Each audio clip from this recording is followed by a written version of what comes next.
Hello everyone, आज है 9 फरवरी और आज इस वीडियो में बात करेंगे इरकॉन इंटरनेशनल के बारे में। देखिए, सरकारी कंपनी है ये, रेलवे से सेक्टर से जुड़ी हुई भी कंपनी है। उसके अलावा और भी कई सारे बड़े प्रोजेक्ट हैंडल करती है ये कंपनी। और कंपनी जानी जाती है भारी भरकम डिविडेंड पे करने के लिए। और अभी कंपनी के क्वार्टर 3 के नतीजे आए हैं और कंपनी ने एक बहुत बड़ा डिविडेंड भी अनाउंस किया है, जिसके बारे में इस वीडियो में हम बातचीत भी करेंगे। लेकिन उससे पहले अगर आपने अभी तक चैनल को सब्सक्राइब नहीं किया है तो प्लीज अभी इसे सब्सक्राइब कर लीजिए, क्योंकि आगे भी बहुत सारे वीडियोस हैं जो आपको काफी ज्यादा हेल्प करेंगे। तो 55 रुपीज का शेयर है। आज एक्चुअली में नतीजे के बाद गिरावट आई है, लेकिन नतीजे उतने भी खराब नहीं थे, ठीक है, लेकिन एवरेज थे। यहां पर अगर पिछले एक महीने में देखें तो एक महीने में इरकॉन इंटरनेशनल का जो शेयर है उसमें तकरीबन 9% की गिरावट आई है। देखो, मैंने पहले भी कहा था कि ऐसे शेयर्स जब भी टूटते हैं खरीदारी के मौके मिलते हैं। इंडियन ऑयल हो गया हो, ओएनजीसी हो गया हो, इरकॉन हो गया हो, बीपीसीएल, एचपीसीएल, रेल विकास निगम, आईआरएफसी, ये वो कंपनियां हैं जो भारी भरकम और बड़े डिविडेंड्स पे आउट करती है। और ऐसी कंपनियों में जब भी गिरावट आती है अच्छे खरीदारी के मौके बनते हैं। जब भी हाई प्राइस पे हो तब नहीं खरीदना चाहिए, लेकिन जब लो प्राइस पे मिल रहे हो तब इनको छोड़ना भी नहीं चाहिए। यहां पर अगर आप एक साल की बात करेंगे तो पिछले एक साल में इरकॉन इंटरनेशनल का जो शेयर वो 23 से 24% की तेजी दिखा चुका है। 35 रुपए के लो थे, वहां से इतनी बड़ी रफ्तार पकड़ी कि 65 पे गया। देखो, मैं क्यों कहता हूं कि हाई प्राइस पे नहीं खरीदना चाहिए, क्योंकि ये टूटता जरूर है, लेकिन जब लो प्राइस पे होता है तो आपको साल भर का अच्छा खासा डिविडेंड भी मिलता है। और दूसरी बात यह है कि शेयर में कभी कभी तेजी भी देखने को मिल जाती है। आप खुद सोचिए कि अगर आपकी बाइंग यहाँ पर 30-35 रुपए के आसपास की हो और अगर ये कंपनी आपको साल का 3 रुपए का भी डिविडेंड पे करता है, मतलब आपका फायदा यहीं पे हो गया, ठीक है। 10% का रिटर्न आपको यहीं से मिल गया, जो भैया नहीं दे रहे हैं आज काफी बड़े एसआईपी और म्यूचुअल फंड्स भी नहीं दे रहे हैं।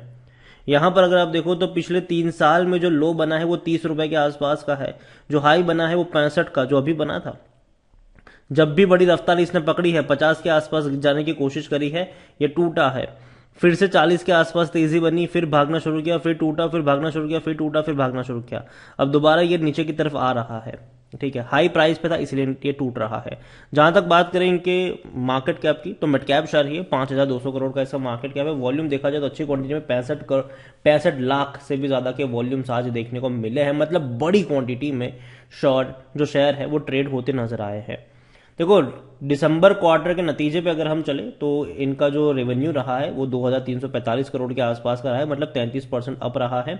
और इनके प्रॉफिट्स भी अच्छे हैं। देखो, 190 करोड़ के आसपास का मुनाफा रहा इन्हें, जो कि 40% अप है, क्योंकि पिछले साल इसी क्वार्टर में 135 करोड़ का था।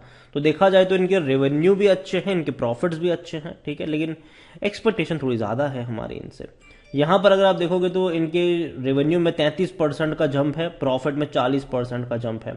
अगर आप पिछले साल से भी इसको कंपेयर करो, अगर आप यहां पर देख सकते हैं कि कंपनी का रेवेन्यू इस बार आया है 2,345 करोड़, जो पिछले क्वार्टर में 2,234 करोड़ का था। उससे पहले 1,760 करोड़ का था, मतलब पिछले साल के में।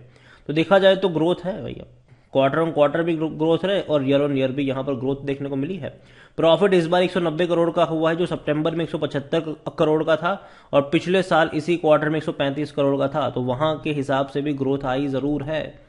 और अब एक सबसे बड़ी बात, क्योंकि कहीं पर भी देखने को नहीं मिल रहा है कि डिविडेंड कहां पर है, वो सिर्फ देखने को मिल रहा है कंपनी के ऑफिशियल जो शीट उन्होंने लॉन्च मतलब बताई है एनएससी की वेबसाइट पर, वहीं पर है।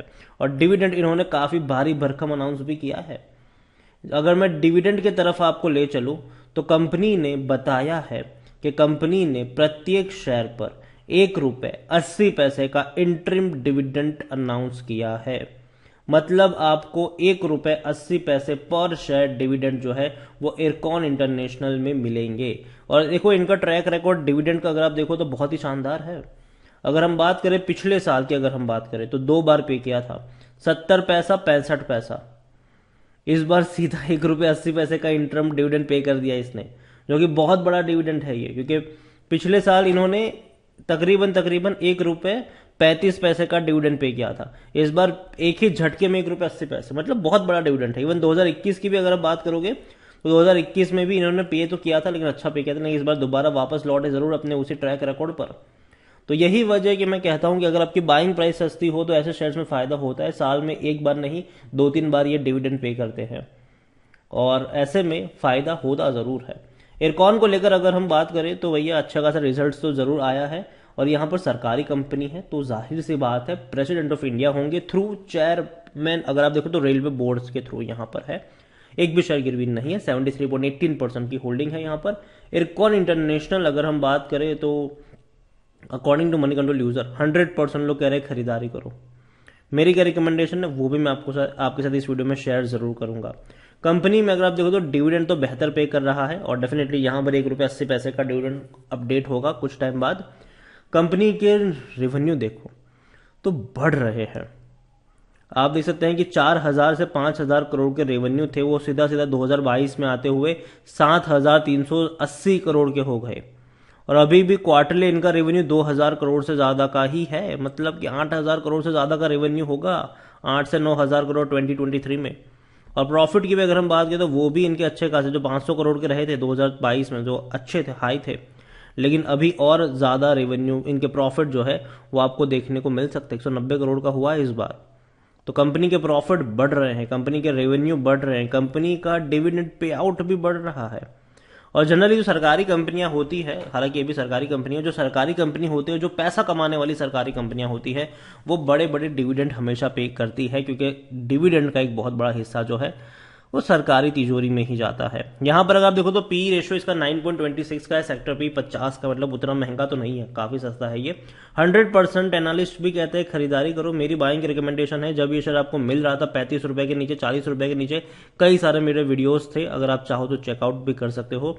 मैंने कहा था कि खरीदारी करो और भूल जाओ इसको, खरीदो और भूल जाओ, खरीदो और भूल जाओ। ये वो कंपनी है जहां पर आपको ज्यादा सोचना नहीं है। आने वाले दौर में सरकार रेलवे में कुछ करेगी, कोई बड़ी अनाउंसमेंट करेगी, तेजी आ जाएगी, जो कि हमें देखने को मिली भी सही थी।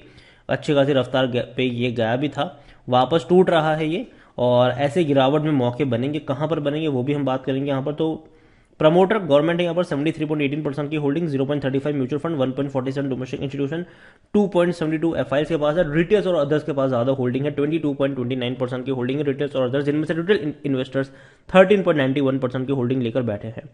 देखो इरकॉन मुझे लगता है कि थोड़ी सी गिरावट ये दिखा सकता है, लेकिन फिर भी मैं इसको रिकमेंड करूंगा लॉन्ग टर्म के लिए। अगर आपको खरीदारी करनी है 50 रुपए के आसपास अगर ये जाता है, वहां पर खरीदारी के मौके बनेंगे। इसका मतलब ये नहीं कि ये वहां तक जाएगा। अगेन खरीदारी करके रखिए तो बने रहो यहाँ पर, ठीक है, बेचने की जरूरत नहीं है। अच्छा डिविडेंड आपको मिल जाएगा, यहाँ पर मिलता रहेगा साल दर साल।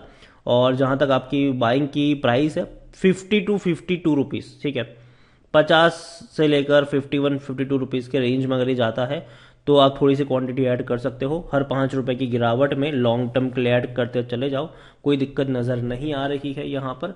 लॉन्ग टर्म के लिए बेहतर साबित हो सकता है। अच्छा खासा डिविडेंड जो है वो हमेशा पे आउट करता रहेगा, और जब भी सरकारी कोई अनाउंसमेंट होगी तो उसके हिसाब से ये रिएक्ट भी करेगा आने वाले दौर में।